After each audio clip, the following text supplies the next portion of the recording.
네, 이제 곧 9월입니다. 정말 며칠 안 남았죠? 네, 9월에는 아주 중요한 일들이 일어날 건데요. 자, 두 가지 중요한 사건, 이걸 얘기를 할 건데, 둘 다 지켜봐야 되는, 굉장히 잘 지켜봐야 되는 이벤트입니다. 자, 그 얘기를 하겠습니다. 안녕하세요, 황 작가입니다. 투자 어드바이스가 아니라는 점, 오늘도 말씀드리고 시작을 하겠습니다. 먼저, 자, 일종의 애프터 서비스 개념으로요. 네, 델 컴퓨터, 일찌감치 10년 전에 비트코인으로 상품과 서비스를 팔았던 이 델 컴퓨터 얘기부터 하겠습니다. 네, 미국 시간으로 오늘이 바로 29일, 자, 델 컴퓨터의 2분기 실적 보고가 있었는데요. 우리에게는 델 컴퓨터가 비트코인을 사들였는지 이게 가장 큰 관심거리였습니다. 창업자이자 CEO이면서 세계 10대 갑부 반열에 오를 정도의 거부, 자, 마이클 델, 이 사람이 최근에 계속해서 비트코인 얘기를 해왔습니다. 지난달 7월에는 이렇게 세계 최대의 자산운용사이자 비트코인 현물 ETF 운용사 블랙록 CEO가 TV에 나와서 비트코인 얘기하는 영상, 자, 이걸 공유를 하면서 매혹적인 비트코인, 자, 이런 글을 트위터, 자, X에다가 올렸고요. 그리고 네, 6월에는요, 또 이런 걸 올렸습니다. 이게 6월 21일이다 이렇게 되어 있는데요. 이게 비트코인을 마구 삼키는 비트코인 몬스터 애니메이션 그림, 자, 이걸 올리기도 했습니다.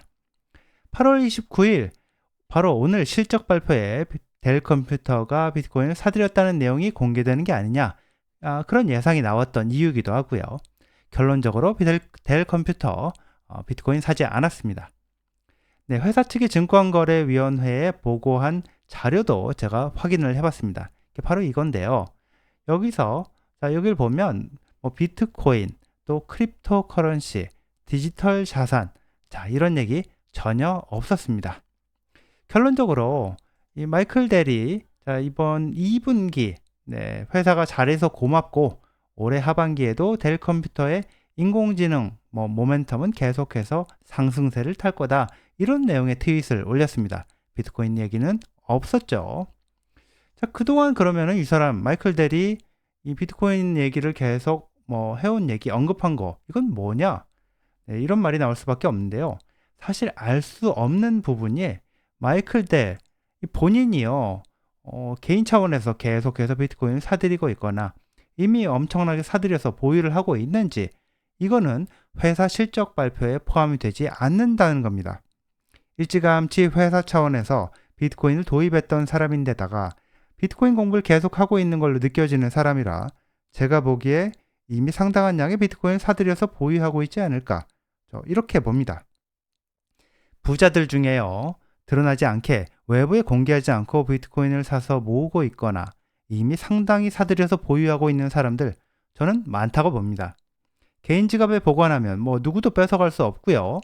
세계 어디를 가도 제약 없이 들고 갈 수 있는 그런 재산이라는 것을 깨달은 부자들 지금 많아지고 있고 그런 사람들은 소리 소문 없이 모으고 있을 거라고 보고 있습니다.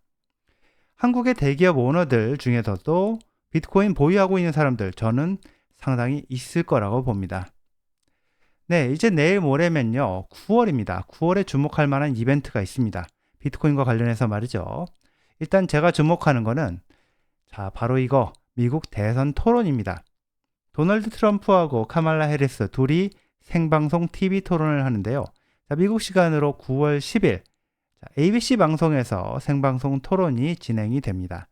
네, 이게 중요한 게 민주당의 주류 오바마 그룹이 조 바이든을 끌어내리고 해리스를 앉혔죠. 트럼프랑 TV 토론하면서 TV에서 생방송으로 전국에 미국 전역에 조 바이든이 말도 제대로 못할 정도로 어떤 그 치매 증상 또 건강에 심각한 문제 자 이런 게 있구나라는 게 인식이 됐기 때문이었는데 그러고 나서 곧바로 이제 끌어내렸죠.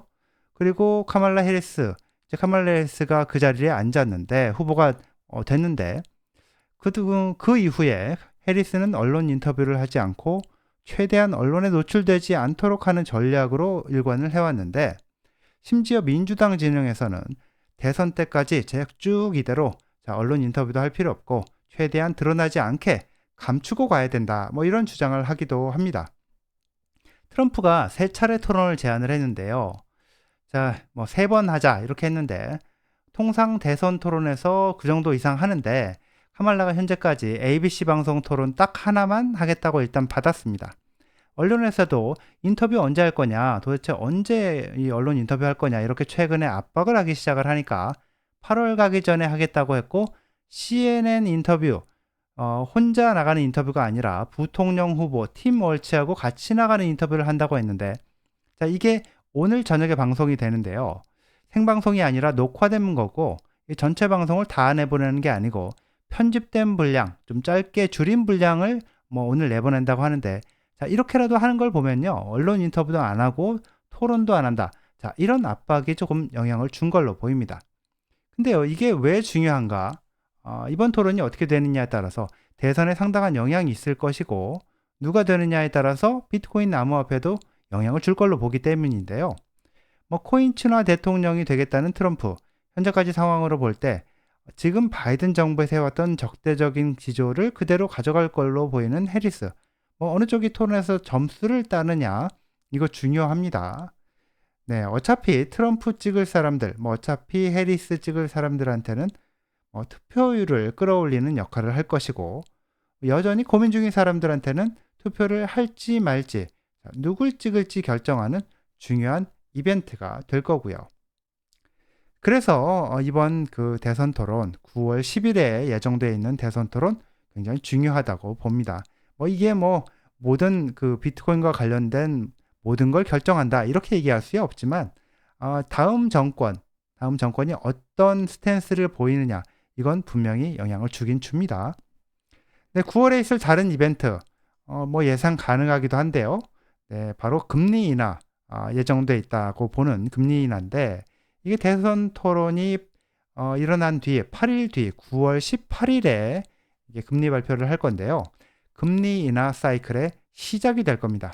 다만 금리 인하를 시작을 하면 자, 금리 인하 시작하게 되면 시장에서 자, 경기 침체가 심해서 이제 금리 인하를 안 할 수가 없는 상황이 됐구나라는 뭐 이런 인식 때문에 오히려 일시적으로는 주식과 코인 뭐 둘 다 타격을 받을 수 있다 이런 전망도 나오는 게 사실인데요. 금리 인하 시작이 곧바로 불장의 시작이 될지 이건 조심스럽게 지켜봐야 될 부분이고 그렇지만 큰 사이클로 볼 때 금리를 내리고 이제 돈을 풀기 시작하는 사이클이 시작된다는 점, 자, 그런 점에서 볼 때는 오래지 않아 자산 가격, 특히 자, 비트코인 가격 상승으로 이어질 가능성은 상당히 크다. 저는 그렇게 예상을 해보겠습니다. 네, 여기까지입니다. 시청해 주셔서 감사합니다.